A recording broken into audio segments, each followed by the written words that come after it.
কিরে গুনগুন, এখানে তো এক প্লেট ছিল, ফুচকা ছিল, তুই সবগুলো খেয়ে ফেললি? হ্যাঁ। এ বাবা, কতগুলো ফুচকা এনেছিলাম, সব খেয়ে ফেললো। এই দেখো একটা মধ্যে কয়টুকু থাকে,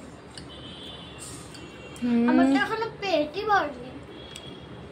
এক প্লেট ফুচকা এনেছিলাম 50 টাকার, ও সব খেয়ে ফেললো, একটাও দিল না আমাদেরকে। দেখো দেখো অবস্থা দেখো, এই একবারে ঢুকিয়ে এই পড়ে গেল।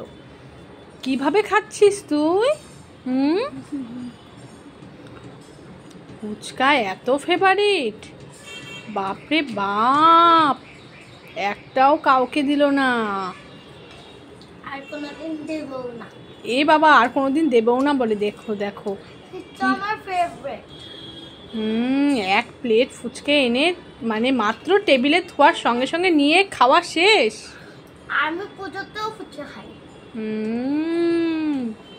কি অবস্থা, সব ফুচকা খেয়ে ফেললো রে, সব ফুচকা, কেউ খেতে পারবে না আজকে ফুচকা, সব শেষ।